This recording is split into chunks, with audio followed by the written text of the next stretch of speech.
Hey, in this session on yearbook content, I just want to speak for a few minutes about how to turn less into more when it comes to your yearbook content this year.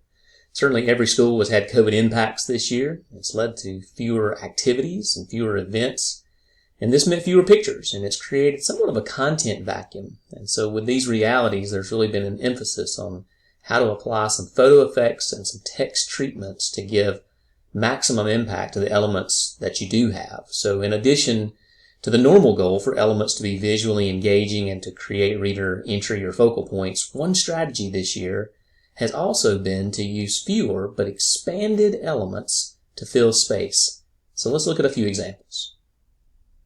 A really fun and trendy photo effect for your dominant photos is this duotone look, or somewhat of a Spotify look. And so that's something that you can apply to some dominant elements on your yearbook pages. So let's take a specific look. So on this softball picture, just a standard color photo, I'm going to apply a duotone to that photo.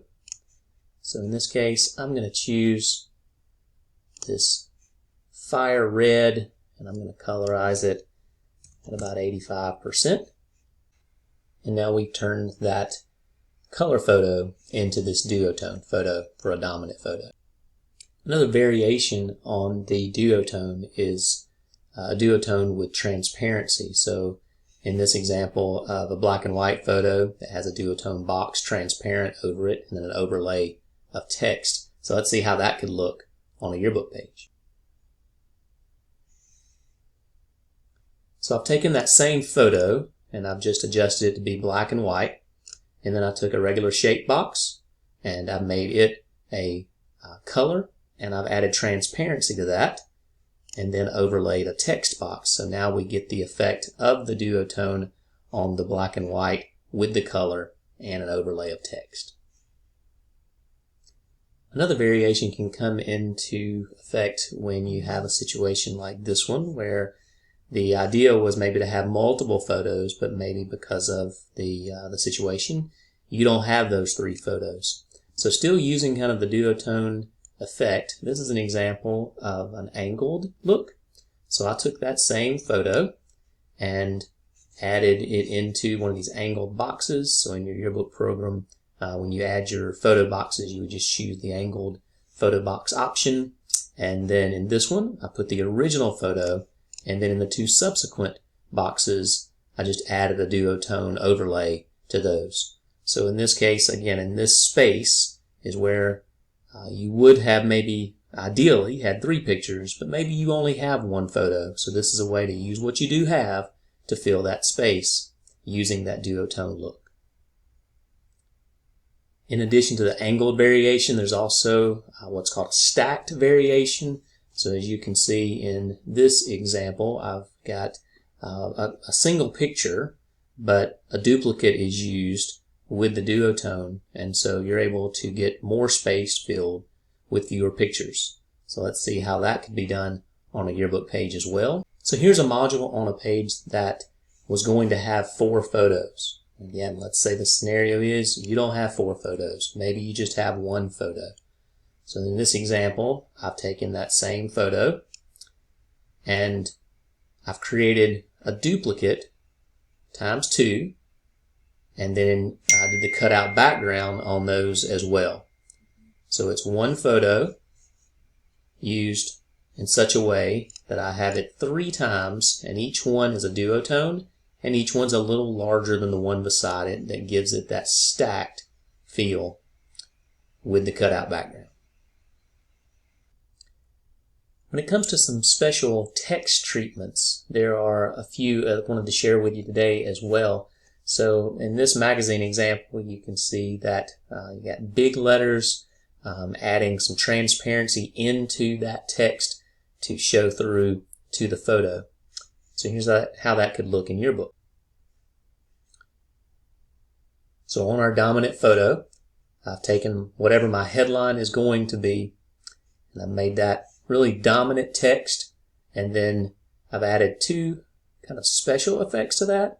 I put a stroke line around the text, so I've got one color in the text and a different color in the stroke line, and then I've added in the transparency. So on this example, I'm just showing you here, I've got about a 35% transparency on that headline that shows through to my dominant photo. Another neat text trend has been line text, which is really just a full transparency. So I'm going to take my headline, I'm going to bring it in, and as you can see here, I have taken the full transparency out on the color of the text and left just the outline of the text, and then overlaid that over a dominant photo as well. When it comes to captions or subheadline text, you may have seen the trend of these kind of ribbon areas where you have text that's overlaid on a colored box, and in some cases is transparent through to the photo as well. So let's look at how that would be shown in Yearbook. In this example, I've still got my headline that has a transparency on the color in the text, and then I've added these 3 ribbon bars. So these are just shaped bars that I've colored and then added a transparency to them, so they do have some depth to them. They still show through to the photo, and then you just overlay your text on top for your caption or a subheadline. In addition to the big layered and transparent text treatments this year, we're also seeing these really stacked or jumpy text effects that are super popular as well. These are really easy to do, and remember the objective in doing this is, maybe you take one word, but you're filling up more space by giving it that stacked effect. So this is a really fun font called Cycle, and you just take and duplicate that headline and then stack the multiple words so that it gives it that jumpy effect, and you could have that jump horizontal or vertical.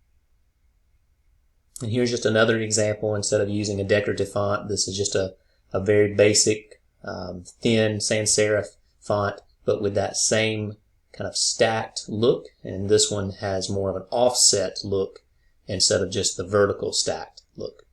But again, it's going to take up a little more space using that one same word. And finally, just a couple of examples how in cases where you're low on photos, we're seeing a lot of numbers-based infographics.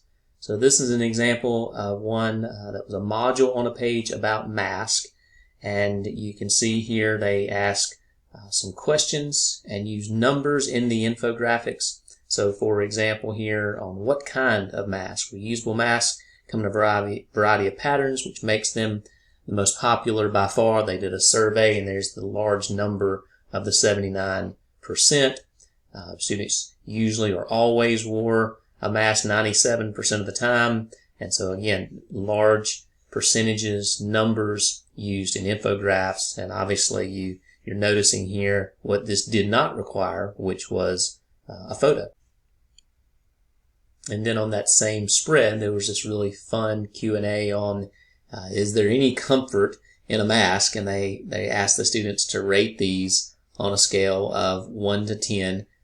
The numbers there, and then the idea is it would be interactive content that they would utilize with the numbers without the need for pictures. And one more example, a really nice infograph module. So here it's about how many hours of sleep do you get. They did a bar graph for those, and these really nice dominant visual numbers that capture your attention. So these are all great ways to utilize whether it's photo effects or special text treatments to really just take advantage of what you do have, what you can create, even if you don't have the same amount of content and photos that you typically would have.